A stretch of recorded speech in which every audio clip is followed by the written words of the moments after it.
Hey guys, tonight we drift far, far back, before history had names, before the stars even blinked awake. You're not standing in ancient Greece yet. You're floating in a place so quiet, so black, it doesn't even have nothingness figured out. This is chaos, the first moment, the deep breath before creation, where time hasn't made up its mind to begin. The air tastes like stillness. The ground doesn't exist. But if you listen long enough, you'll feel a tremor. Not fear, not sound, just being, raw and ancient. Soon, something shifts.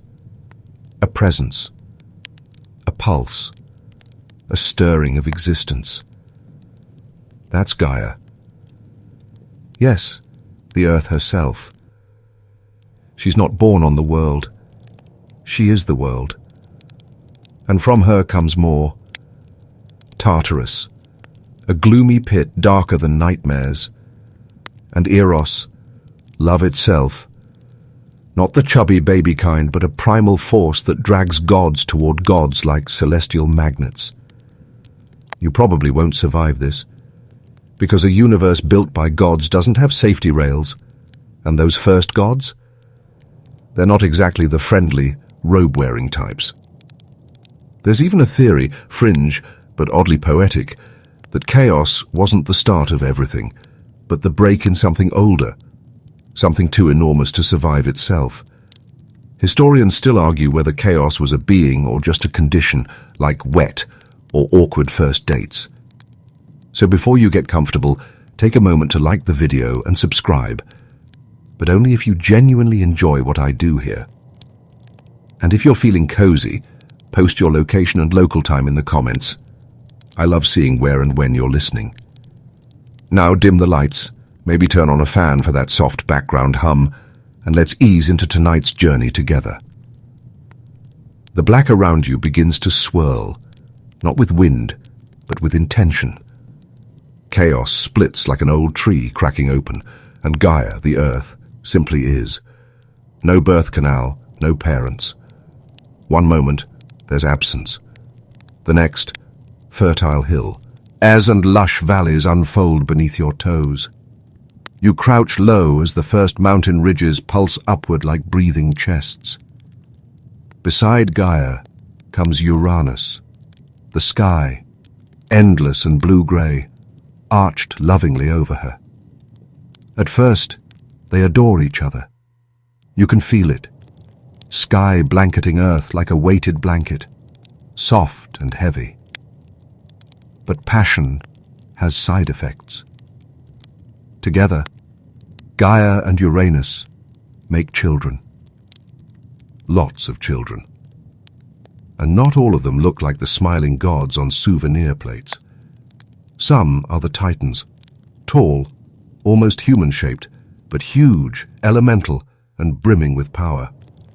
Others are the Hecatoncheires, 100-handed giants, which sounds like a bad nickname from gym class until you see one pick up a mountain in each palm like it's snack time. Then there are the Cyclopes, one-eyed and volatile, with voices like volcanic eruptions. You sneak around these newborn gods as they try to make sense of their emotions. Jealousy, loyalty, rage. It's a dangerous playground. And Uranus? Well, turns out he's not thrilled with the less photogenic kids. So he stuffs them deep inside Gaia, literally crams them back into the earth. You feel it under your feet, those children thrashing in caverns that don't want to be wombs. Gaia, in pain and fury, crafts a plan. With flint from her bones, she creates a sickle and offers it to her children. "Anyone want to help Mom deal with your deadbeat dad?" she seems to ask.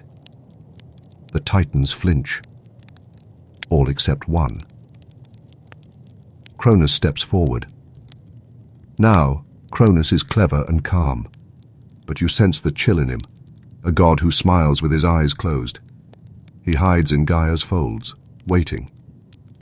When Uranus descends to embrace her again, Cronus lunges and, well, Let's just say Uranus gets severed from fatherhood. Forever.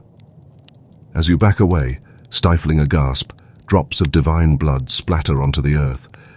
And where they fall, the Furies rise. The giants rise. Even Aphrodite, depending on now. Which version you like. Bubbles out of the sea where the other parts landed. Not exactly your usual baby shower. Historians still argue whether Uranus was truly evil or just terrified of being replaced. Either way, Cronus takes the crown. You might think, surely the sky is calmer now. But no. Cronus becomes the king of the Titans, and what does he do? Marries his sister Rhea. Yes, welcome to mythology, and starts having kids of his own. Only now he's the one obsessed with betrayal. Prophecy whispers that one of his children will overthrow him. So naturally he does what any rational deity would do, swallows each baby whole. You're standing beside Rhea as she hands over yet another infant. You see her smile twitch, then freeze. But she's planning something, and in her arms, she cradles one last baby she will not lose. She wraps a stone in cloth and hands it to Cronus. He gulps it down, none the wiser. And you follow Rhea into the shadows, where a crying infant god is tucked away in a cave, hidden from a world where power devours love. His name is Zeus, and he's going to change everything. You squat low behind a jagged hill, newborn and still steaming, while the sky rumbles overhead. The world is no longer silent. It's groaning and cracking like a house settling into its foundations.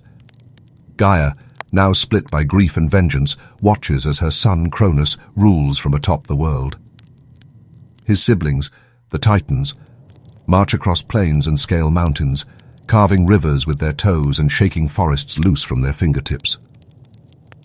Cronus thinks he's won. He thinks prophecy can be tricked, that destiny is optional if you're clever enough.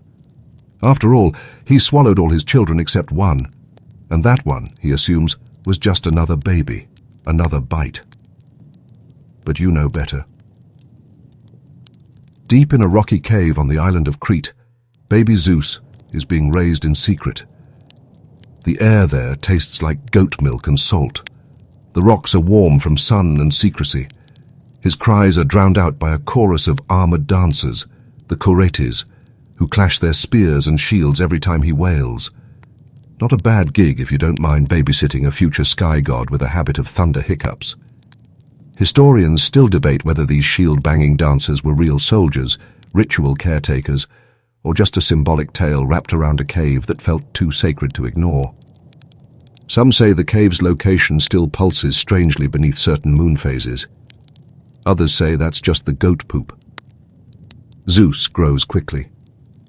Gods don't suffer childhood the way mortals do. One day he's gnawing on honeycomb and staring wide-eyed at the stars. The next, he's tall, muscled, and confident enough to wrestle fate. You meet him again when he's a young adult. His eyes flicker like storm clouds in sunlight. He carries a quiet intensity and a plan. Gaia and Rhea have whispered to him the truth. His siblings are alive. Somewhere deep inside Cronus, their essences flickering like trapped lightning bugs. Zeus recruits Metis, a Titaness key, noun for her cunning. She brews a potion, thick, bitter, laced with something that smells like betrayal and fermented pine bark. You hand it to Zeus, and together you approach Cronus, who still presides like a god casually ignoring expiration dates. Zeus pretends to be a servant. Cronus takes the drink in one smooth, regal gulp. And then it begins. The sky god doubles over. He coughs once, then again. Thunder cracks in his throat. And then, like cosmic indigestion, his children erupt from within. Hestia, Demeter, Hera, Hades, and Poseidon, each reborn, full-grown and furious. The room smells like ozone and old fear. You duck behind a pillar made of petrified time as Cronus stumbles backward, no longer in control. He doesn't fall. He sinks. Into history. Into memory. But he's not gone. Not really. The Titans still walk the world. And Zeus? He hasn't won yet. The siblings look at one another. They're out. Free.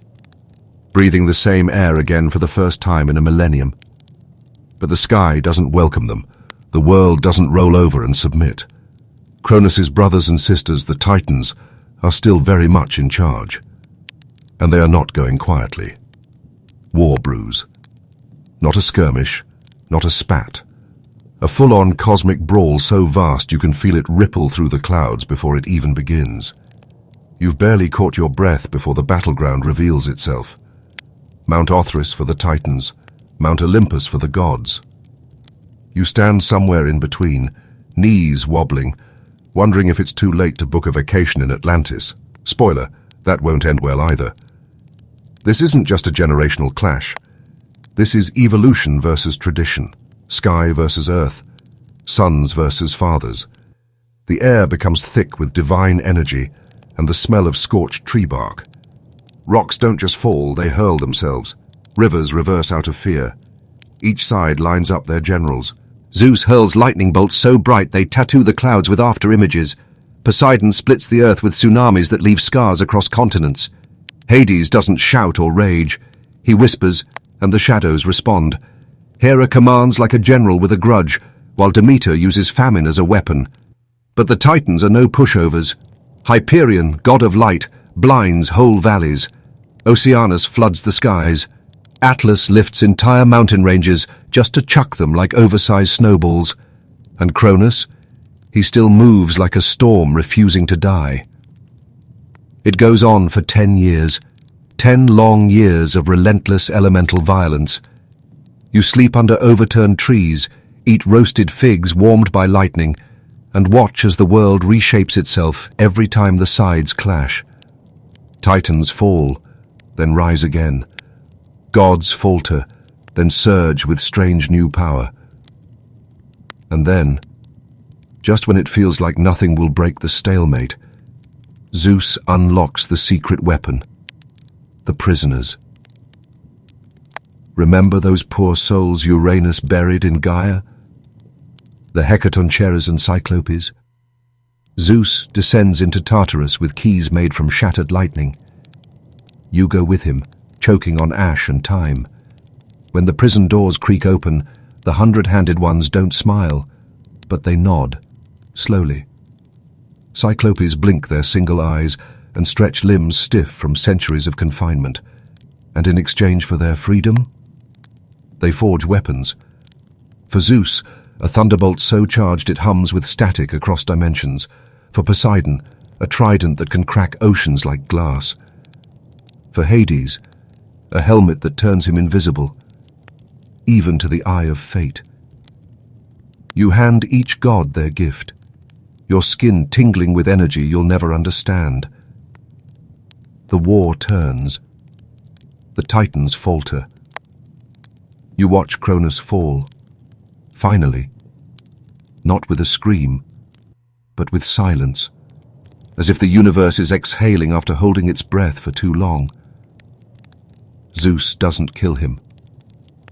That's not his style. He sends Cronus into Tartarus, locking the old king beneath chains forged from prophecy and guilt. The war is over. Mount Olympus glows like a crown, and the sky? It waits. The new gods rise, their feet light on the peaks, their eyes hungry for peace, or something close to it. But peace among gods is a fragile thing, like glass, or a promise. And you? You're not done yet. The smoke from war hasn't fully cleared when you first step foot on Olympus. It's not finished, more blueprint than palace, but already it feels alive. You trail behind Zeus as he climbs its gleaming stone steps, each one humming faintly with power. This place is high, so high the clouds are below your ankles, and the wind tastes like metal, ozone, and triumph. The Titans are chained deep in Tartarus now, bound beneath the earth like forgotten guilt. All except a few. Oceanus, the ever-flowing river titan, remains neutral. And Prometheus? He's too clever to be locked away just yet. But for the rest, the age of their rule has ended. You follow the gods as they move in. There's a lot of grumbling. Divine egos don't unpack neatly. Hades draws the short straw, or maybe the only logical one, and claims the underworld. You follow him part way, but even he warns you not to go too far. His realm isn't just full of the dead. It makes you remember what it's like to feel dead. It's cold, heavy, and smells like old iron and dry bones. Cerberus hasn't even grown all 3 heads yet, but he's already terrifying. Poseidon, naturally, gets the sea. He plunges into it with a grin, his trident shimmering as it sculpts waves like sculptures in motion. You watch cities bloom underwater. Some will thrive, some will sink into myth. And Zeus? He takes the sky, the throne, the command chair of Olympus. It suits him. Storms gather when he frowns. Lightning flashes when he laughs. You sit beside him as he divides up the world like slices of ambrosia pie. Still, even as the Olympians begin to rule, there's no manual for how to be a god. They build, they bicker, they host endless banquets. The wine flows, the ambrosia sizzles, and everyone pretends not to notice the cracks already forming. Hera, Zeus's sister, and now wife, yes, it's weird, we've covered this, steps into her role as queen of the gods. And she's brilliant, poised, and already suspicious. She watches Zeus like a hawk, watches an injured rabbit, and with good reason. You've heard the rumors. So has she. Hephaestus, god of fire and forge, builds the thrones, each one unique, each humming with identity. Aphrodite's chair always smells like roses and faintly like danger. Ares, god of war, won't sit. He prefers pacing, already thinking of his next battlefield. Athena appears from Zeus's head. Don't worry, we'll get there. Fully armored and fully over everyone's nonsense. Apollo and Artemis, twin archers of light and moonlight, enter with grace and arrows at the ready. Hermes zips through halls that don't exist yet, inventing mischief as he moves. Dionysus, well, he arrives late and loud, but when he does, the party starts. Historians still argue whether Olympus was a real place, a mountain temple in Thessaly maybe, or just a poetic metaphor for a higher plane of divine authority. Either way, it's real to you now, echoing with thunder and laughter and passive-aggressive compliments. You're invited to a feast, not as a god, don't get cocky, but as an observer, a +1 to destiny. The table stretches farther than you can see. Grapes refill themselves, wine refills you. Everything glows softly like it's lit from within. But even here, the past won't stay buried. Atlas, one of the titans who fought fiercely against the gods, is punished not with chains, but with burden. You watch as he's sent to the western edge of the world and forced to hold up the sky. You visit him once. He doesn't speak, just grits his teeth and shifts slightly to ease the pressure on his spine. He'll hold that weight for eternity, or until someone comes along with a plan involving apples and trickery. Spoiler alert. Meanwhile, Prometheus, clever, fire-eyed, ever so slightly smug, stays above ground. He sides with the gods, technically, but you sense he's playing a longer game. He watches humans, their flickering, fragile beginnings, like someone watching embers about to catch. Because yes, humans exist now. They've begun to form, strange little creatures who walk upright and look to the sky. You see them around ancient rivers, carving stone, laughing under starlight. They're messy, emotional, and deeply interesting. Some gods ignore them, others toy with them, but a few, like Prometheus, see potential. And so begins the next project of Olympus. Not just ruling the world, but reshaping it. The gods begin assigning domains, creating rituals, whispering laws into the ears of kings. They plant oracles, drop myths like breadcrumbs, and demand temples be raised. But divine order has a price. A quirky little footnote pops up here. Some ancient clay tablets describe a trial period where the gods actually debated whether humans were worth the trouble. One fragment even suggests there was a vote, and humanity only survived by a narrow margin. Sounds like a heavenly version of Shark Tank. You sit by the fire one night on Olympus as the gods argue. Hestia wants peace, Ares wants war, Demeter wants respect for the land. Apollo sings a prophecy so vague you're not sure if it's hopeful or a roast. Dionysus is asleep, face first in a vine.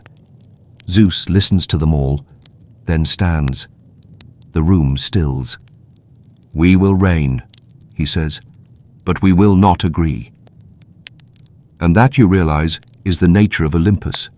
Not a machine, a family, a gloriously dysfunctional, radiant, thunderous family. The Titans are gone, but the fight? The fight has only changed shape. And somewhere, far below the clouds, you hear humans laughing. You hear fire crackling. And you know something's coming. You crouch behind a golden pillar as the mood on Olympus shifts from celebration to suspicion. The wine has soured. The laughter's tight. Something's wrong, and you can feel it in the marble beneath your feet. Cronus may be trapped in Tartarus, but prophecy doesn't expire. The curse still clings to Zeus like static. He knows what fate said. As you overthrew your father, so too shall your child overthrow you. That little detail, it starts gnawing at him, and that's when the paranoia sets in. You follow him through shadowed hallways, watch him peer into reflecting pools and storm-scrying bowls, searching for answers that never fully reveal themselves. He starts watching his wife, Hera, with the same suspicion Cronus once gave Rhea. But he doesn't stop there. He has other wives first. He has a thing for shape-shifting courtship. One time he becomes a swan, another time a golden shower. Relax. It's myth code for divine light. Probably. But the key one, the one you need to watch, is Metis. Remember her? The clever Titaness who helped trick Cronus into puking up the future? Well, now she's pregnant. And Zeus, he panics. Instead of letting her give birth, he swallows her. Whole. Just like his dad did to his siblings. Full circle. Poetic karma, and wildly uncomfortable. But Metis doesn't disappear. She builds a forge inside his skull, literally. And soon enough, Zeus begins to experience discomfort. You watch him pace Olympus, holding his temples like the universe itself is giving him a migraine. No amount of nectar soothes it. No spell, no song, no godly chiropractor. Finally, in desperation, he calls for Hephaestus, the forge god, the craftsman with arms like tree trunks and a hammer that hums. You watch Hephaestus crack his knuckles, raise his tool, and split Zeus's forehead wide open like a ripe pomegranate. Out leaps Athena, fully grown, fully armored. Shield up, eyes sharp, battle ready from the very first breath. And just like that, prophecy tightens its grip. Athena is powerful, loyal, and dangerous. Not dangerous in the wild, impulsive way Ares is, but in the patient, precise way chess masters are dangerous. You feel the entire mountain shift when she walks. She's a new kind of god, part warrior, part philosopher, and wholly aware of her role in the cosmic story. Still, Zeus breathes easier. She's not interested in overthrowing him, not yet. Not at all, if he's lucky. But now, Hera is watching, and Hera does not breathe easier. She's Zeus's wife now, finally. Queen of Olympus, goddess of marriage, though irony practically drips from that title. She's regal, elegant, and constantly betrayed. Zeus continues his side quests, leaving a trail of divine children across Greece, like mythological confetti. Hera responds with the grace of a chess queen and the fury of a wildfire. You duck as she sends storms, snakes, and punishments after every child born outside her sacred union. Heracles, she'll hound him for life. Semele, vaporized. Io, turned into a cow and chased across continents. It's brutal. It's calculated, and you can't look away. Historians still argue whether Hera was a late addition to the Olympian pantheon, grafted onto the myths after matriarchal cultures merged with the patriarchal ones. Either way, her presence is essential and fearsome. Olympus becomes a house of tension. Every throne polished, every banquet dazzling. But underneath, layers of feuds, grudges, and divine passive aggression. Ares, Hera's son, embodies all things war, but rarely wins. His chaotic, arrogant energy constantly clashes with Athena's strategy. You once saw them argue over the correct way to conduct a siege, and by the end, they'd destroyed 3 temples and a roast pig. Hephaestus, born with a limp and cast out of Olympus by Hera for his imperfection, eventually returns with stunning inventions and a forged crown of fire. He even marries Aphrodite, the goddess of beauty and, let's be honest, distraction. But she doesn't exactly stay loyal. You've seen her sneak away with Ares, ducking into clouds like rebellious teens. Hephaestus builds invisible nets to catch them in the act. That dinner was awkward. Meanwhile, Hermes zooms by, delivering gossip faster than you can blink. The guy never sits still. Sandals with wings, a grin like he knows something you don't, and a habit of pocketing anything shiny. You once caught him convincing a tortoise to give up its shell so he could make the world's first lyre. That lyre ends up in Apollo's hands, of course. Apollo, sun god, oracle spitter, and resident overachiever. Music, prophecy, healing, plague. He checks all the boxes. But don't get too close when he's in love. He falls hard and fast, and often into tragedy. You once watched him chase a nymph named Daphne who wanted nothing to do with him. She prayed for escape, and the gods turned her into a tree mid-sprint. Apollo still talks to that tree sometimes. It's a vibe. And Artemis, his twin, could not be more different. Virgin huntress, moonlit and sharp-eyed, she runs with wolves and keeps mortals at a careful distance. You tried to follow her once through the forest. She caught you before you took your 3rd step and told you kindly but firmly to leave her wilds alone. There's a rhythm to Olympus now, a beat. You can hear it in the thunder above and the chants below, in temples where humans sacrifice goats and whisper prayers into the stone. The gods are everywhere, in the sun, the sea, the dreams. But peace? No. Olympus is a glittering volcano of egos, ambition, and barely contained power. Every god holds a domain, every rye leaks into another. You feel it building again. A tension, a spark in the wind. And deep in the shadows of Mount Olympus, Prometheus watches. He smiles, not with malice, but with the kind of mischief that rewrites worlds. Because he's about to do something very, very stupid. And you? You're going to help him. Prometheus is sitting on a cliff when you find him, legs swinging casually over the edge, like he's got all the time in the cosmos. The stars above flicker with early human prayers, raw, uncertain things made of fear and wonder. Prometheus watches them closely. You do too. Their fires are pitiful, their shadows long, their hands calloused from trying to survive a world built for immortals. He nudges you. They need more. You know what he means before he says it. Fire. Not just the spark from lightning or the accidental ember from a storm-struck tree. He wants to give them real fire. Tamed, stolen, gifted. The divine kind. The kind that forges civilizations and lights up the dark parts of the soul. and it's absolutely forbidden. Zeus has made that clear. Humans, in his eyes, are charming but chaotic. He's not against them exactly, but he doesn't trust them with power. Certainly not with flame. You remind Prometheus of that. He grins anyway. Let's go shopping. You sneak into Olympus together, not like a heist movie, more like an awkward stroll with a side of adrenaline. You pass the vaults of the gods, where thunder sleeps in jars and moonlight is bottled like perfume. Prometheus doesn't pause. He heads straight to the hearth of the gods, Hestia's sacred flame. It glows with a color you can't name.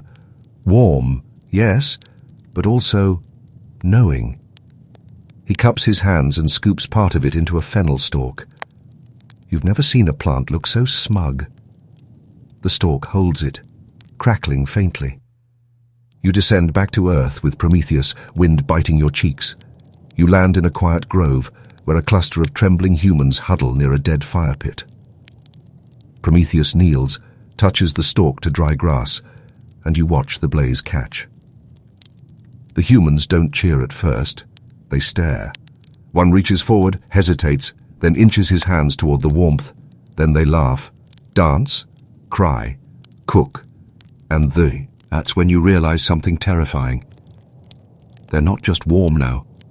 They're free. With fire, they'll melt metal, shape cities, rise above fear. They'll tell stories, question gods. Zeus feels it instantly.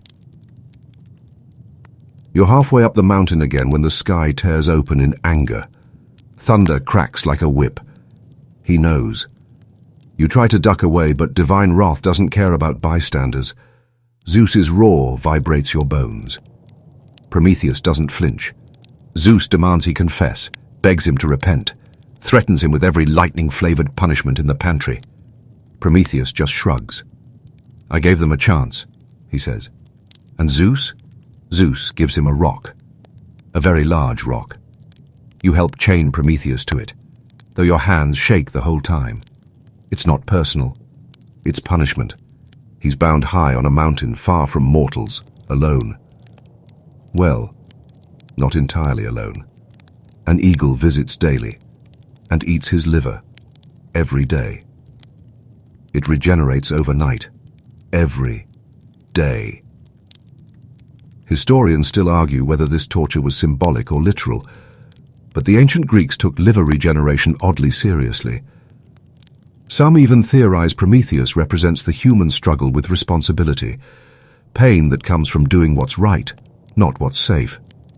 You visit him once. He doesn't complain, just smirks, blood drying on his chest.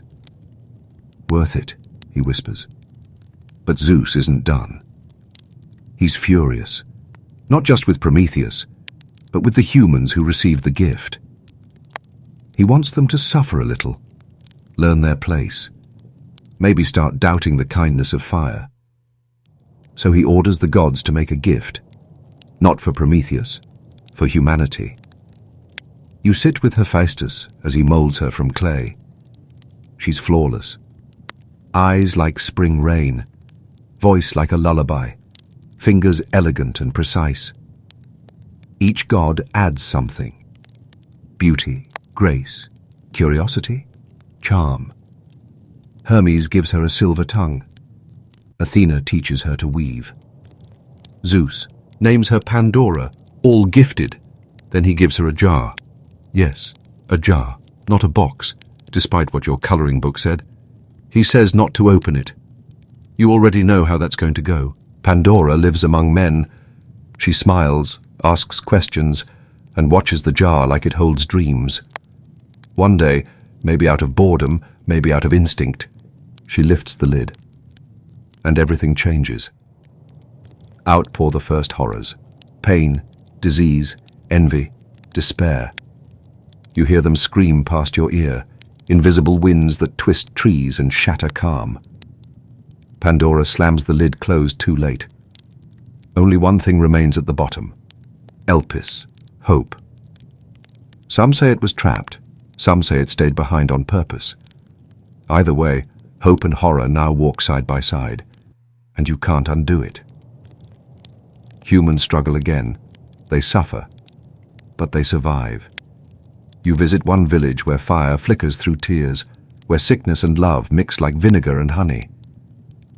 And the gods? They watch. Some grow curious, some grow bored, some begin to meddle. Because fire was just the beginning. And mortals? Mortals have stories now, and that makes them dangerous. You feel the tremor in the soil before you see it, the kind of vibration that doesn't just rattle bones but warns you. Something big is coming. The world is still smouldering from Pandora's mistake, and up on Olympus, things are tense. Zeus may sit on his polished throne, smug as a thundercloud in July, but you can tell he knows peace is never permanent. The Titans may be locked in Tartarus, but they're not gone. Deep below the earth, their resentment boils, and you're about to walk straight into the aftershock. You climb a narrow path through the blackened stone of Mount Olympus, dodging Hermes mid-sprint and brushing ash from your sleeves. When you reach the top, you see them, the Olympians, heads bowed, eyes narrowed, and for once, actually agreeing on something, because something is rising. Gaia, remember her? Earth itself. She's furious again. She never forgave the gods for what they did to her Titan sons, especially Cronus. And now she's had another child. Or maybe not a child. A correction. Typhon. You first hear him before you see him, wings beating like thunderclaps, 1,000 serpent tongues flicking in the dark. When he steps into view, even the stars seem to flinch. He's taller than mountains, arms stretching from ocean to sky, eyes burning like twin furnaces. His legs, coiled snakes. His voice sounds like volcanoes trying to sing opera. Historians still argue whether Typhon represents natural disaster mythology, or if he's just the ancient Greeks collectively trying to describe a really bad week. Fringe accounts say he had 100 heads, and each one screamed in a different language. You do not want to be here. But too late. The gods scatter. Seriously, scatter. Most flee to Egypt and in a delightful bit of mythological crossover disguise themselves as animals. Apollo becomes a crow, Hermes an ibis, Artemis turns into a cat and does not appreciate the symbolism. There's even a version of this myth that suggests this is how the Egyptian pantheon got started. Greek gods laying low in animal form until things calmed down. It's a chaotic theory, but hey, mythology is nothing if not generous with confusion. Zeus, though? He stays. At first. You watch him hurl lightning bolt after lightning bolt at Typhon, but it's not working. Typhon swats them away like fireflies. The air smells like burnt copper and singed pride. Then, Typhon strikes back. Hard. Zeus is knocked from the sky. His tendons, his actual godly sinews, are ripped from his body. Yes, tendons. Don't ask how. Typhon stashes them in a cave guarded by a dragoness named Delphine, just to add insult to injury. You find yourself next to Hermes and Pan, who are somehow not panicking despite literally being near a broken Zeus. They launch a rescue mission. You sneak past Delphine, holding your breath. Hermes snatches the tendons. Pan distracts her with a goat scream so loud it cracks stalactites. Tendons restored. Zeus regains his strength, and this time, he doesn't hold back. The sky goes black. Wind tears the clouds into ribbons. You hold onto a tree that's screaming like it's alive. Zeus rises, wreathed in flame and fury, and unleashes a final barrage of lightning so massive it feels like time skips. Typhon crashes to the earth, shrieking. Zeus pins him under Mount Etna. Yes, that Mount Etna, the real volcano in Sicily. Still active today. Locals say when it rumbles, it's Typhon, still shifting under the weight of Olympus's wrath. And just like that, the war is over. Again. But the gods are shaken. This wasn't just a battle. It was a reminder that even Olympus isn't untouchable, that chaos still has roots, and that old grudges, like Gaia's, don't die quietly. You walk through the halls of Olympus that night. They're silent. Even Dionysus' ski. P.S. the wine. The floor feels cooler than usual. Ares polishes his spear in moody silence. Athena sharpens strategy more than blades. You catch Zeus on a balcony, staring out at the stars, his knuckles white on the railing. "Never again," he mutters. But you know better. Because down below, the mortals have seen the skies burn and the earth bleed. They've etched the memory of Typhon into their myths, told around fires, passed on to trembling children, painted on cracked pots. They start to wonder what else the gods might fear, and what power they might one day wield themselves. It's been eerily quiet on Olympus lately. Not peaceful, quiet. Like the calm you hear in a room where too many important people are pretending not to be mad at each other. You walk through the golden halls, brushing past polished columns and frescoes still drying with depictions of recent battles. Titans falling, Typhon chained, Zeus victorious again. But something's different. Olympus is settling in. You catch Athena adjusting scrolls in her library temple, her eyes scanning laws written just days ago. You hear Hermes in the courtyard giving speech lessons to a fledgling mortal ambassador, teaching him the proper divine tone. Aphrodite is redecorating her chamber with an entire team of charites, graces, and a faint scent of lilies and heartbreak. You realize what's happening. They're not just gods anymore. They're becoming administrators. Zeus is leading the charge. You spot him pacing beside a shimmering map of the world, trying to divide everything into neat, divine jurisdictions. He doesn't just want power, he wants order. And Olympus is starting to reflect that. Gone are the days of loose thrones and random lightning storms. Now, you're getting departments, roles, boundaries. It's like a celestial HOA with better snacks. Zeus calls a meeting. All the gods file in, robes straightened, faces solemn. You take your usual spot at the edge, pretending to be a very tall, ornamental urn. Zeus raises his hand, and the thundercloud hovering above the table disperses. "We rule the world now," he says. "So let's do it right." What follows is basically a divine orientation. Hades grumbles but agrees to manage the souls of the dead, fairly but with clear boundaries. Demeter gets the harvest, which he treats with the seriousness of a PhD botanist and a disappointed grandmother. Poseidon makes a dramatic entrance by erupting through a fountain in the middle of the floor, claiming oceans, rivers, and occasional dramatic weather. Even Dionysus gets a slice. Festivals, wine, theatre, general chaos. Historians still debate whether Dionysus was a later addition to the pantheon or an older fertility god absorbed into Olympus politics. Either way, he shows up with grape juice on his chin and a half-written play tucked under his arm.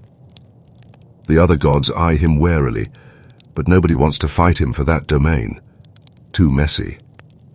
Aphrodite, of course, becomes the goddess of love, beauty, desire, and very complicated love triangles. You once watched her cause a brawl just by winking. She's charming, terrifying, and completely aware of it. Meanwhile, Artemis declares her independence from almost everything. She gets forests, moonlight, and young girls, not to control them, but to protect them. "No nonsense," she says, "and absolutely no men." She eyes Apollo while saying this. Apollo just smiles. He gets music, medicine, prophecy, and the sun, because, obviously, he's the golden child literally. He's constantly writing hymns about himself. You're pretty sure he wrote one during the meeting. Hera gets her due as queen, goddess of marriage and family, though you notice her eyes never quite leave Zeus's. She has an entire wing of Olympus painted in deep blues and peacock feather motifs. You step in once and instantly feel like you forgot to RSVP for something. Hephaestus doesn't say much, just gestures to a pile of gadgets he's already working on. Divine surveillance, storm-resistant armor, automatic grape-peeling birds. You leave before one of them explodes. And Athena? She gets wisdom, war strategy, crafts, justice, and anything else that needs quiet competence. She rarely raises her voice. She doesn't have to. You watch her draft the first divine legal code on a scroll so long it loops around the room twice. You feel Olympus shifting. The walls hum with new magic. Temples on earth start glowing more brightly at night. Mortals begin receiving clearer omens, better harvests, and suspiciously poetic dreams.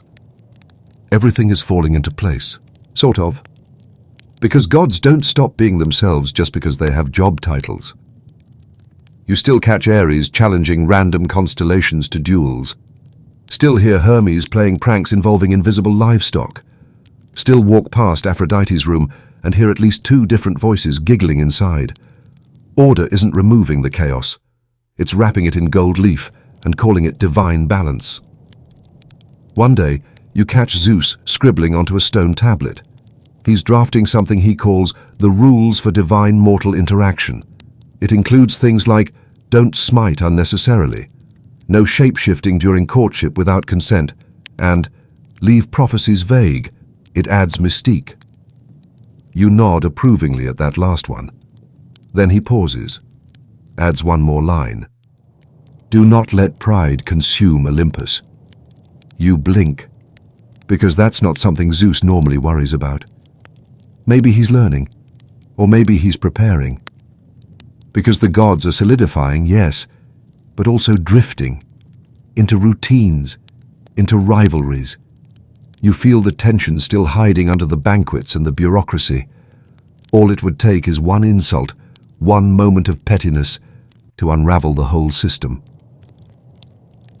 And speak of the devil, you hear Eris. She's not technically on the guest list, but she's here. You see her slinking down an empty hall, goddess of discord, never crowned, never welcomed, always nearby. She leaves something on the banquet table. It glints, a golden apple, just one. And on it, a single word, to the fairest. No explosion, no thunder, just silence and a chill that runs down your spine. Olympus might look beautiful now, refined, structured, even elegant. But you've been here long enough to know it won't last. So here you are, surrounded by perfection. Marble pillars stretch into the clouds. The wine refills itself. The air always smells faintly of roses and clean linen. And yet, you're clutching your snack like a shield because Zeus and Hera are arguing again, and that golden apple. Still a sore subject. The truth is, the gods behave badly. And not just, oops, I tripped over a cloud badly. We're talking vendettas, jealous fits, spontaneous transformations, and let's just say, wildly questionable parenting techniques. You try to slink out of sight as Hera storms past, muttering something about nymphs, lies, and a certain swan incident. You remember the dossier Zeus once casually left on his desk, a checklist of disguises: bull, eagle, shower of gold, literal cloud. Historians still argue whether this was meant to be metaphorical, or if the gods really did have shape-shifting tendencies paired with zero boundaries. Either way, Hera is not amused. She's the goddess of marriage, which seems like a cruel twist of irony, considering her own. You've seen her curse mortals, turn rivals into cows, yes, cows, and once bind a woman into a peacock. That's not a mythic metaphor. That's just how Hera deals with competition. You walk cautiously past Ares, who's flexing in front of a polished shield while muttering battle speeches. He's supposed to be the god of war, but it's more like chaotic brawls and vanity contests. When you mention strategy, he winces. That's Athena's thing, he grumbles. I prefer the glory part. Athena, for her part, never brags, which makes her even scarier. You once watched her beat Poseidon in a contest to name Athens. She gave them the olive tree. He smashed a spear into the ground and gave them a saltwater spring. The people voted. Athena won. Poseidon sulked for a week and flooded half their coast. So yes, they behave like royalty, but also like Rasan dun dun. Rival high school cliques trapped in the same cafeteria for eternity. You stop by Apollo's music room. He's mid-concert, for himself. He's serenading his own reflection. Occasionally he turns and points at you like you're an adoring fan. You politely clap. He sees you. Did I tell you about the time I flayed a satyr in a music contest? You shake your head slowly, remembering that yes, in fact he did. Twice. The satyr Marsyas, who dared to challenge Apollo's lyre with a flute, was soundly defeated, and then peeled, literally. PG-13. We're moving on. Apollo isn't just about music, though. He's also about prophecy. You've seen the Oracle of Delphi in action. Cryptic riddles, lots of swaying, and just enough clarity to cause years of political instability. You once asked if she actually understood the visions or just had really good improv skills. She smiled mysteriously and handed you a fig. Delphi, by the way, is technically Apollo's sacred spot, but it was originally Gaia's. Then it was taken by a serpent named Python. Apollo slew Python, built a temple. Historians still debate whether this was a metaphor for new religion overtaking the old earth cults, or just another episode of God slays beast and claims the lease. Nearby you hear Hermes, half in shadow, half mid-prank. He's tying Ares' sandals together while quoting philosophy. You've seen him steal Apollo's cattle, invent the lyre from a tortoise shell, and deliver divine messages with the timing of a stand-up comic. He also once sold stolen items back to their original owners. It's hard not to like him, even when he's robbing you. Hephaestus, meanwhile, just works. In a forge beneath Olympus, he's hammering out inventions no one asked for but everyone ends up using. An automatic chariot, a golden dog, chains thin as breath that once caught Ares and Aphrodite mid-interlude. You saw the net. You saw the sows, laughter. You backed away slowly, Aphrodite herself. Untouchable. She knows she's the most beautiful being in existence, and she walks like it. But her love life? Complicated. She's married to Hephaestus, but eternally tangled with Ares. And don't get her started on mortal crushes. Anchises, Adonis, a few sailors who didn't exactly survive the experience. One fringe story even suggests she was born not just from sea foam, but from the discarded remains of Uranus after Cronus. Took action. You blinked when you first heard that. Foam-born indeed. Dionysus eventually shows up, 3 hours late to a council meeting, wearing a crown of ivy and no shoes. Sorry, he grins. I was busy teaching bees how to dance. And you don't question it, because it sounds true. He hands you a cup. It fills with something fizzy and euphoric. You're welcome, he says, already forgetting your name. You sip it and stare out across Olympus, golden and flawless and absolutely insane. It's a place where gods feud, fall in love, curse mortals for complimenting the wrong thing, and invent music, wine, and extremely unwise dares. One time you saw Hera trick Semele, a mortal woman pregnant with Zeus's child, into demanding to see Zeus's true divine form. Zeus warned her, no mortal can survive that. But she insisted. And so he appeared, full god mode, lightning, radiance, cosmic glory. She disintegrated. Zeus plucked the fetus from the ashes and stitched it into his thigh. That baby became Dionysus. You try not to think too hard about it.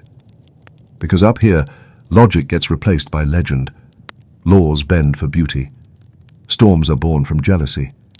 And you, somehow, have front row seats to every glorious, ridiculous, tragic moment.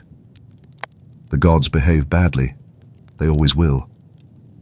but in their chaos, they mirror us. And maybe, just maybe, that's why we can't stop watching.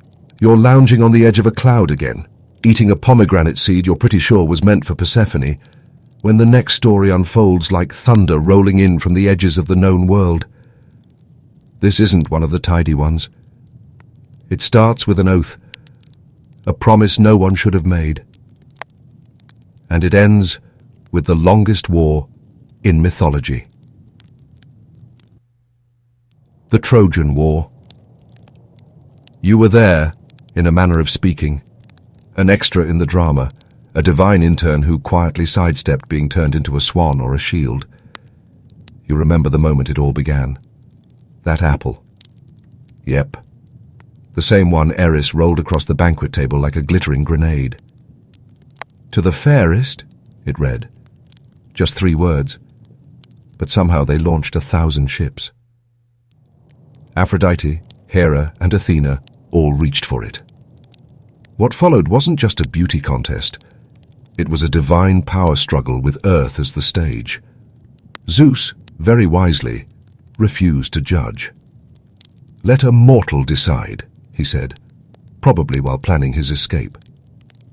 That mortal was Paris, a Trojan prince, beautiful, doomed, and at the exact wrong place at the exact wrong time. The 3 goddesses cornered him on a mountainside. Each made a pitch. Hera promised power, king of all men. Athena offered wisdom and victory in war. Aphrodite, she offered love, specifically the love of the most beautiful woman alive, Helen of Sparta. Paris didn't hesitate. He gave the apple to Aphrodite. That's where everything starts to burn. Helen, of course, was already married to Menelaus, king of Sparta. And if you think Greek kings just shrug off that kind of thing, you haven't been paying attention. Menelaus called his brother Agamemnon. Agamemnon called every Greek hero with a boat, a sword, or a godparent. Even Odysseus, who tried to fake madness to avoid the draft. The recruiters threw his baby in front of a plough to test him. He swerved, busted. So the war begins. Ships Lysaeunde sign the coast. Bronze armor gleams, and the gods? They choose sides. Athena, Hera, and Poseidon back the Greeks, mostly out of spite. Aphrodite, of course, supports the Trojans. So does Ares, who just loves any excuse to join a brawl. Apollo takes Troy's side, which honestly tracks. He always had a flair for the dramatic. You drift invisibly through the smoke and salt air of the battlefield. Spears clash, heroes fall, and mortals become more than men. Achilles, Hector, Ajax, Odysseus, Patroclus. These names echo even now, but in real time. You just hear screaming, weeping, and the rhythmic clang of shield against shield. Achilles is the Greeks' ultimate weapon. Swift-footed, moody, almost unbeatable. But he's not invulnerable, just mostly. His mother, Thetis, dipped him in the river Styx as a baby, but held him by the heel. You note this detail, quietly. And then there's Patroclus. Depending on which scholar you ask, he's Achilles' dearest friend, his battle companion, or something deeper. Historians still debate the nature of their bond. What's certain is this. When Patroclus dies wearing Achilles' armor, everything changes. Achilles rages. Not just yells, not just fights, rages. He slaughters Hector, Troy's greatest prince, then drags his body around the city walls for days. It's horrific. Even the gods wince. Even you wince. Eventually, Achilles dies too. Paris shoots an arrow, some say guided by Apollo, straight into that vulnerable heel. You feel the balance shift. Greece mourns. Troy exhales. But the Greeks aren't done. That's when Odysseus builds a horse. A wooden one. Gigantic. Hollow. The Trojans wheel it inside their gates like a trophy, celebrating their victory. That night, Greek soldiers pour out from its belly, open the gates, and Troy burns. Helen returns to Sparta. Most of the Greek heroes scatter, scarred or cursed. Odysseus begins his long, cursed journey home. 10 years of monsters, storms, and a particularly clingy nymph. You'll join him later. Don't worry. But for now, you watch Troy burn. The smoke curls into the sky, statues crack and fall, gods fade from the battlefield. You think of all that started this war. A fruit, a face, a promise made on a hillside. The stories don't tell you how the apple tasted, but you imagine it's sweet at first, then bitter as ash. You brush ash from your robe as the smoke of Troy fades behind you, but Olympus is quieter now. You don't trust it. When gods fall silent, it usually means trouble. You feel it in the air, like the stillness before a storm, or a pause in music that makes the next note deafening. And sure enough, one story floats upward from the mortal world, like a dangerous secret. A titan is playing with fire, literally. You see him crouched over a flickering ember, shielding it from the wind. His name is Prometheus, and while most titans were locked away after the big Olympian Titan War, he was spared for being clever. Too clever. He's not just molding mortals out of clay like a bored sculptor. He's advocating for them, arguing with Zeus, teaching you things the gods would rather keep to themselves. Fire, thought, strategy, rebellion. Zeus hates all of this. See, the gods had wanted mortals to be worshipful and cold, with no real power. But Prometheus? He saw potential. He stole fire straight from the hearth of Olympus, hid it in a fennel stalk, and brought it down to earth. You were there. You remember the silence when it arrived, how it danced on fingertips, how it changed everything. Warmth, cooking, metalworking, destruction. One spark, and suddenly the human race had a future. Zeus predictably lost his mind. The punishment? Harsh.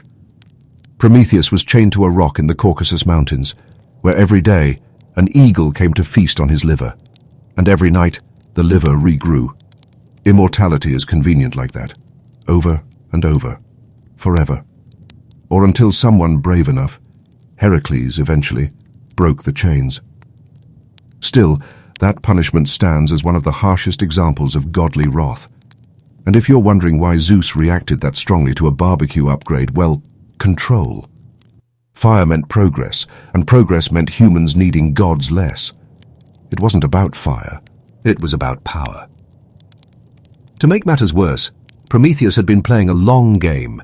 He once tricked Zeus during a sacrificial ceremony, offering two options: one pile of bones covered in glistening fat, and one pile of meat hidden under rough hide. Zeus picked the fatty bones. From then on, mortals were allowed to keep the good parts of offerings, burning only the bones and fat to the gods. A loophole, etched in ritual. And yes, Zeus remembered it. He remembers everything. So now, gods fume. Mortals thrive. And revenge brews like storm clouds. That's where Pandora comes in. You watch the plan unfold like a theatre production you really don't want a ticket to. Zeus commissions Hephaestus to sculpt a woman, flawless, radiant, curious. The gods all contribute.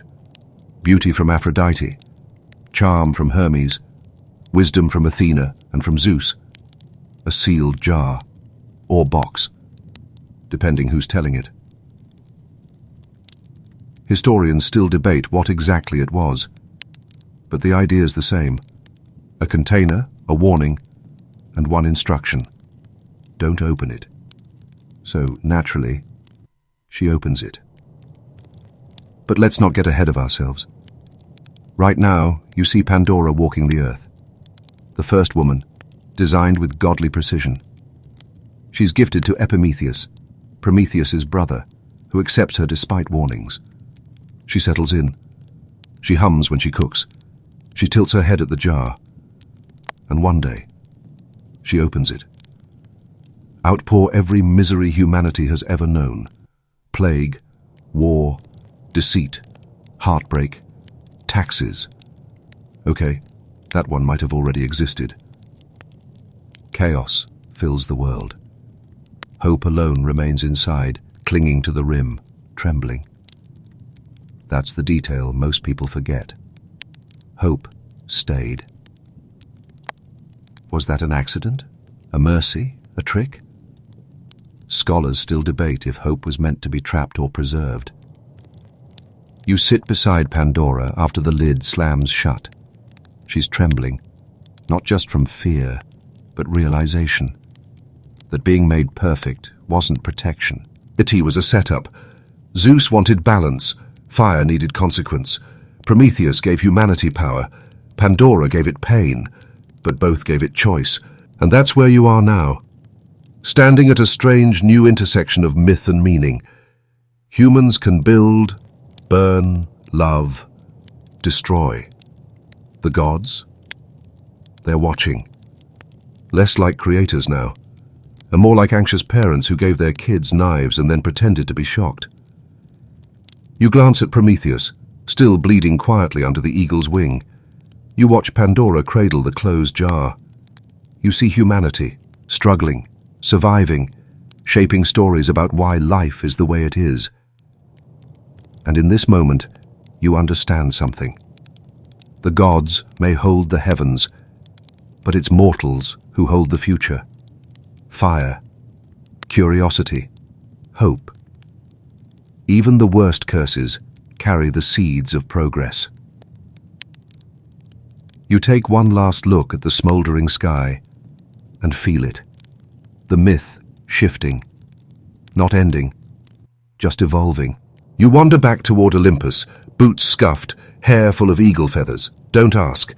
And something feels off. The clouds swirl a little tighter. The air smells faintly of incense and ego. The gods are arguing again. But this time it's about something ancient, something older than Olympus itself. You sit near the edge of a marble fountain and listen as they whisper a name that rattles the bones of even immortal beings. The Moirai, the Fates. Not gods, not mortals. Something in between, or maybe beyond. You can't quite tell, and neither can anyone else. You hear footsteps, impossibly soft, and then you see them. 3 women, older than time, weaving threads out of nothing. One holds a spindle, one measures, one snips. You realize, with an icy pinch in your stomach, that those threads are lives. Clotho spins the thread of your birth. Lachesis measures your days. And Atropos, well, Atropos carries scissors you definitely don't want to borrow. You blink, and suddenly you see everything. From the first breath of a shepherd to the last sigh of a king. Threads snapping in war, threads glowing brighter in love. Some tangled, some cut too short. Even Zeus can't overrule the Moirai. That's how ancient they are. In one account he tries, and they just stare at him like he's a child asking to unburn toast. Fringe theories even suggest they're older than chaos itself, woven from necessity, entropy, or pure narrative force. You try to tiptoe away, but Lachesis locks eyes with you. You think you're outside the pattern? She whispers. Everything threads through. You don't ask questions, you just nod and vanish. But that encounter changes you. Suddenly, every myth you remember feels like threadwork. Achilles was doomed because Atropos had already raised her shears. Odysseus suffered because his thread was long and twisted. Even Prometheus, chained forever, was caught in a pattern he helped stitch. You return to the gods, hoping for distraction, but they're spiraling. New gods rise, cults bloom across the Aegean, mystery religions whisper strange rites in the dark. Mortals now question the pantheon, demand proof, prefer philosophy. You hear names like Socrates and Plato on the breeze, men who talk of ideals, not immortals. Zeus frowns. Some gods fade, others adapt. You meet Hecate in a moonlit grove, goddess of crossroads, witchcraft and ghosts. She's thriving in this in-between era. Torches in hand, keys at her belt, she stands where magic and reason blur. Her devotees don't need temples, just moonlight and silence. Meanwhile, Hermes flits between shrines and trading ports, reinventing himself daily. He seems amused. He always is. But others, Apollo, Artemis, even Athena, watch the mortal world shift with uneasy detachment. Festivals shrink, oracles go silent. The great temples echo with absence. Still, life continues. Mortals dream, build, love, and their stories tangle with divine threads, whether they believe in them or not. You pass a village where they tell tales of stars and rivers, not Olympus. They say the fates live in the well at the edge of the field. They name constellations after hunters, bears, and old gods who've lost their capitals. You stop beside the well and drop a pebble. No splash, only silence. You sit there for a long while, wondering if you're just another thread. Then you remember something Hermes once said while balancing on a garden fence. Stories aren't about truth, they're about survival. And maybe that's what the gods fear most. Not being forgotten, but being replaced. Still, the Moirai continue weaving. Unbothered, relentless. A baby cries, a warrior sighs, a thread hums and glows, then fades. And the scissors? They're always close. You lean back in the grass, staring at the stars, each one a reminder of someone who once mattered. You wonder who tells their stories now. You wonder if anyone tells yours. Then you hear it. The sound of a new thread being spun, soft, like breath. You smile. Because maybe that's what myths are. Not just what's written in stone, but what's whispered between generations. What's woven, broken, mended again. And even if the gods fall silent, the loom never stops. You sit beneath a fig tree now, barefoot and drowsy, when a breeze stirs the dust and tugs you east, toward a city you haven't visited in ages. Athens, a name like sunlight on marble. And though it's still very much alive in this era, you know what it was. You remember what it meant. The goddess who gave it her name stands nearby, arms crossed, owl on her shoulder.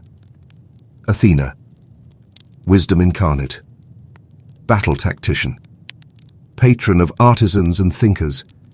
She watches the city with a protective sort of pride, even though fewer mortals bow to her now. It doesn't bother her, much. She doesn't need fanfare. She remembers the contest, of course, the one she had with Poseidon to claim this city. Poseidon struck the ground with his trident, offering a salt spring, or a horse, depending which vase you trust. But Athena, she planted the first olive tree, simple, nourishing, long-lasting, and the people chose her. So Athens grew, under her eye, with temples and theatres, logic and law, armour and art. You walk through the streets now as they were then, bustling, sun-warmed, scented with roasted garlic and dusty parchment. Philosophers bicker on stone benches. Potters argue over glaze techniques. Children chase cats through the agora. Everywhere you look, the city pulses with mind and muscle, and Athena walks unseen among them. She's not like the others. No affairs, no tantrums, just excellence, honed like a blade. Even her birth was different, fully grown, armoured, sprung from Zeus's skull after a particularly bad headache. Historians still puzzle over that. Was it metaphor? Symbol? Pure metaphorical chaos with a side of helmet? Hard to say. You sit with her one evening on the Acropolis, the Parthenon gleaming behind you. She watches the people light their lanterns, and she sighs. "They'll outgrow me," she says. You nod. "But they'll still speak my name." That's what matters, Eureka. Ali's, not worship, legacy.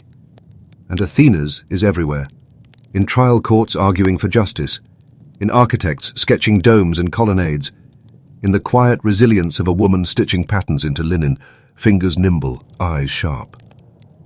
You step into a symposium, one of those wild Athenian dinner parties where wine and wisdom flow in equal measure. Socrates is there, barefoot and annoying. Plato listens, eyes wide. They talk not of gods, but of forms, of truth, beauty, and ideal chairs. It's thrilling, maddening, abstract to the point of absurdity. But Athena?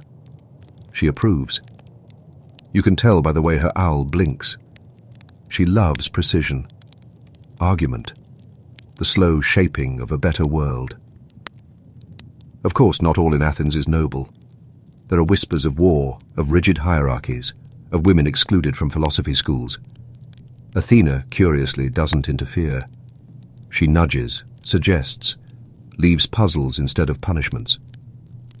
But when needed, she does appear, at sieges, in dreams, beside the shoulder of the strategist or the queen. You remember when Odysseus called to her. You remember how she shaped his path, not with magic, but with ideas. She didn't kill monsters for him. She gave him the tools to survive.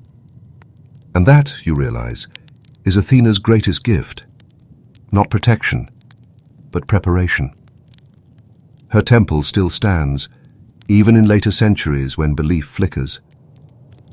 The Parthenon becomes a church, then a mosque, then a ruin, but always a symbol. Even as gods fade and new systems rise, Athena remains a quiet presence in every debate that seeks fairness, every invention that bends light or numbers, every young woman who dares to be brilliant in a world that still expects her to be quiet. She's not gone, just evolved. Sometimes, in the hush before dawn, you hear her footsteps in libraries, or feel her presence beside a sculptor's chisel, or taste her in olives pressed with centuries of knowledge. You ask her one night what it means to be immortal in a mortal world. She doesn't answer with words. She just hands you an olive branch. Still green, still growing. You carry it with you as the city fades behind you, the sun rising over its worn stones and stubborn glory. You know now, gods don't die. They become ideas. And ideas, especially the sharp, shimmering kind, outlast even marble. The olive branch still rests in your hand as you step beyond Athens, into dusk. The sky deepens. The stars blink into place like old friends. And the myths grow quieter now, heavier with endings. You're drawn toward Crete, an island pulsing with ancient echoes. Waves lap against its shores like heartbeat drums, and the wind smells of honey and cave moss. This is where you meet Daedalus. You've heard of him, of course. The brilliant inventor, sculptor, and builder of absurdly dangerous things. He's the kind of guy who would absolutely design a doomsday machine just to see if he could make it out of bronze and feathers. He greets you in a workshop that might double as a bird sanctuary, tool shed, and minor labyrinth. Scraps of wax and parchment litter the floor. Blueprints spiral across the walls like mathematical graffiti.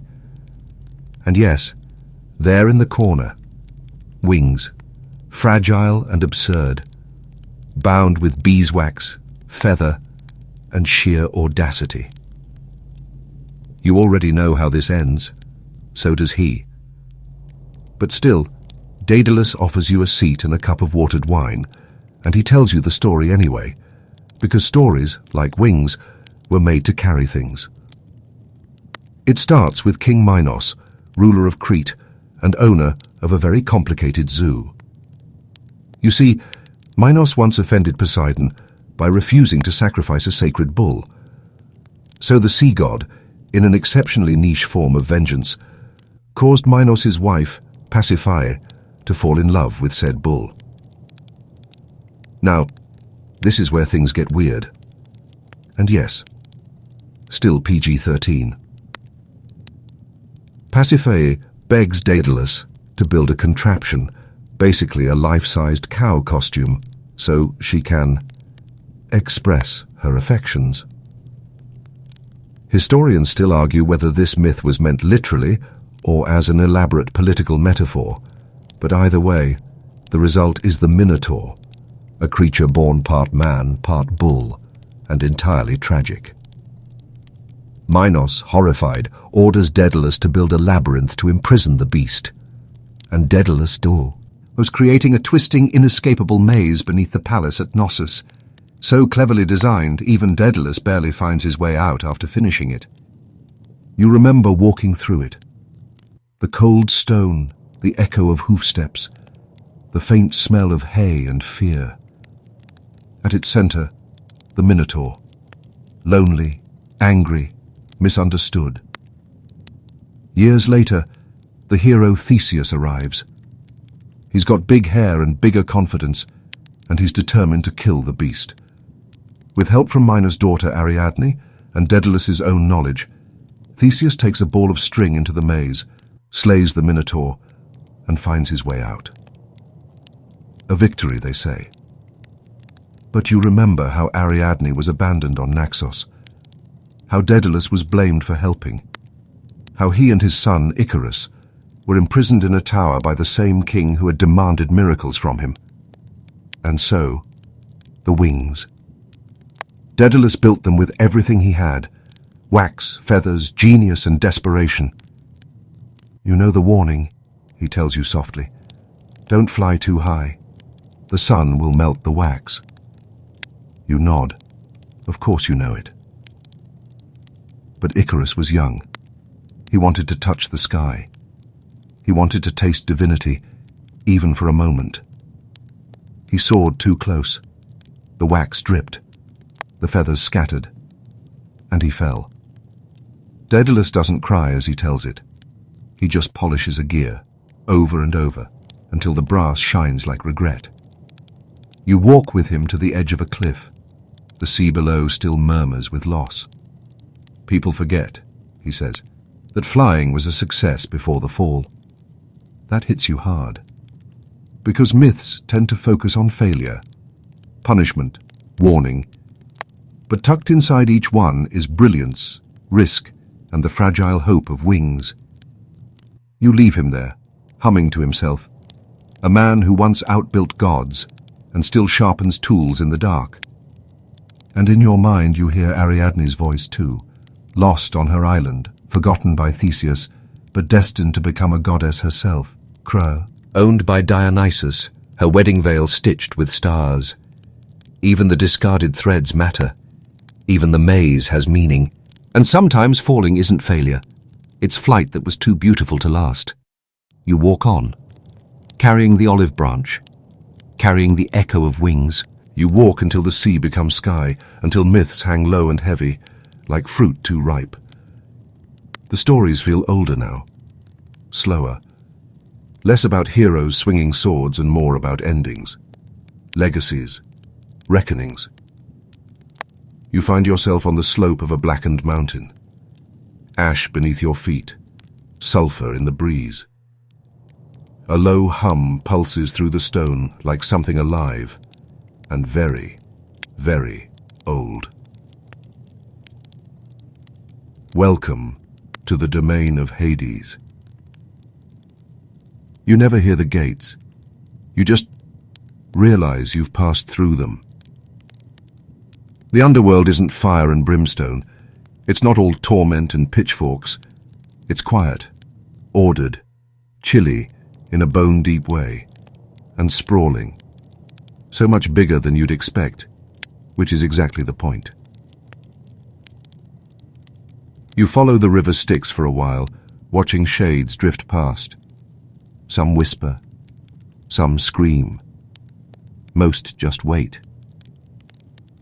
The ferryman Charon rows by without acknowledging you. You're not on his list. Not yet. And then you see him. Hades, king of the dead, brother of Zeus and Poseidon. The third piece in that divine inheritance pie, though he prefers solitude to lightning bolts or tidal waves. He's not cruel, not monstrous, just resigned, like an ancient librarian who knows every book ends in silence. You remember how he got this realm, when the three brothers drew lots after defeating the Titans. Zeus got the sky, Poseidon the sea, and Hades the underworld. No one asked what he wanted, but he took the job seriously. He built walls around death, gave structure to chaos, created the Elysian fields for the virtuous and Tartarus for the wicked, even invented an admin system for shades, something even Olympus can't quite pull off. But then there's Persephone, and that's where things grow murky. The story changes depending on who's telling it. Maybe he abducted her. Maybe she went willingly. Maybe it was both. Historians still argue whether the myth is a metaphor for seasons, for marriage, or for power disguised as love. All you know is this: she ate 6 pomegranate seeds, and that means 6 months below. Every year she returns to him, and every spring she leaves. And in that cycle blooms the wheel of life and death, bloom and decay, growth and rest. Persephone isn't a victim here. You see her now, regal, composed, powerful in her own strange stillness.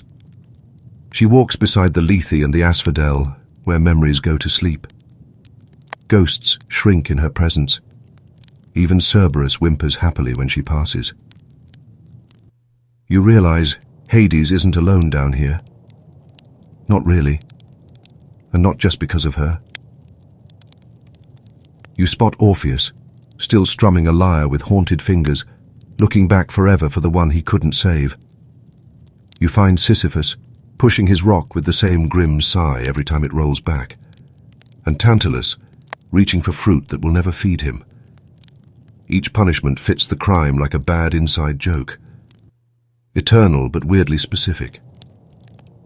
You sit with Hades a while on a bench carved from obsidian. He asks nothing. You offer him the olive branch. He shakes his head. That belongs to the living, he says, voice like gravel soaked in velvet. But stories, he adds, gesturing around. We get all of those. Because down here, every thread ends, and every thread is remembered. You feel it now, the weight of the entire mythic timeline. All those loves, betrayals, trials, songs, and monster fights, they all end up here, catalogued, filed, respected. And Hades, he doesn't change the endings. He just keeps them safe. Before you leave, you drink from the Mnemosyne spring. Yes, the opposite of Lethe. Not to forget, but to remember everything. Suddenly, it all rushes back. Chaos, Gaia, Uranus, the Titans, Kronos, Rhea, the rise of Zeus, the wars, the monsters, the triumphs, the heartbreak, Athena's wisdom, Arachne's fall, Icarus's wings, the Moirai's shears. You feel it, all, and it humbles you, not because the gods were perfect, but because their flaws still shape the stars. You step back into the living world, blinking at the moonlight, and as the ground warms beneath your feet again, you realize something beautiful. Maybe the underworld isn't the end. Maybe it's the archive. You walk out of shadow and memory into golden dusk. The myths have thinned. The air feels lighter. Above you, Olympus glows, not with lightning, but with the last light of day. You climb, slowly, step after step, over cracked stone and ancient roots, winding your way toward the peak the gods once called home. Not because you expect to find them seated in thrones or hurling thunderbolts at goats. Those days are gone. But because something still calls you upward. The wind grows quiet. The world falls away beneath your feet. And then you reach it. Olympus. Not a place, really. Not anymore. It's more like a space between part mountain, part memory, part metaphor. Still and enormous. An amphitheater of time itself. Marble columns lean like old friends at rest. The air smells faintly of myrrh and pine. A single lyre string hums somewhere, though no one's plucking it. You see the remnants of what once was. Zeus's throne, empty and scorched. Hera's peacock feathers, faded and tucked beneath a stone. Hephaestus's forge, cold but with one ember still glowing. You sit among them all in silence. You think about everything you've seen. You think about how Gaia rose from chaos, and how she birthed sky and sea and stars. How Kronos devoured his children until one tricked him. How gods were born, betrayed, crowned, and cast down. How Prometheus gave you fire and was punished for it. How mortals fought and loved and built empires in their name. You remember all the things the myths tried to teach you. That hubris stings, that cunning wins, that power corrupts, but sometimes so does mercy. That love is never simple, that heroes always pay a price. You remember how the gods quarreled like siblings, how they stumbled through divinity like toddlers in togas. How their stories shaped ours, not because they were flawless, but because they were familiar. Flawed few, and epic, and sometimes very, very human. Even now, as belief dims and temples fall, their stories ripple through modern life like echoes. Athena in the courtroom, Hermes in the rush-hour courier, Hades in grief, Aphrodite in a glance across the room that makes your heart stutter. They're not gone. They just stopped needing altars. You lie back against the mountain, arms folded behind your head. You can almost hear them whispering, playfully bickering as they always did.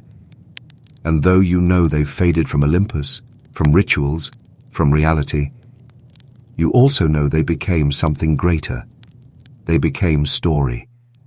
And as long as someone like you walks through their world, listens to their whispers, tells their tales, they are, in some way, eternal. So you rest. You let the mountain hold you. You breathe deep, and let the gods slip slowly into dream. The sky softens now, brushing lavender across the horizon like an artist cleaning their brush. The air cools. Your body feels heavy, but in that good end-of-a-journey way. The kind of weight that means rest is near. The marble beneath your back warms with the last light of dusk, and even Olympus seems to exhale. Far below, the stories still flicker. A child recites the tale of Perseus by flashlight under a blanket fort. A college student pulls an all-nighter writing about Euripides. A sculptor shapes clay, not knowing that the figure in their hands is, in some deep way, still Athena. The myths live on, in echoes, in books, in the quiet spaces between waking and sleep. You feel it now, a calm like cool linen, a peace that seeps into your fingertips, into your breath. The wind hushes, your thoughts slow, and as you drift towards sleep, you remember this. Chaos never ended.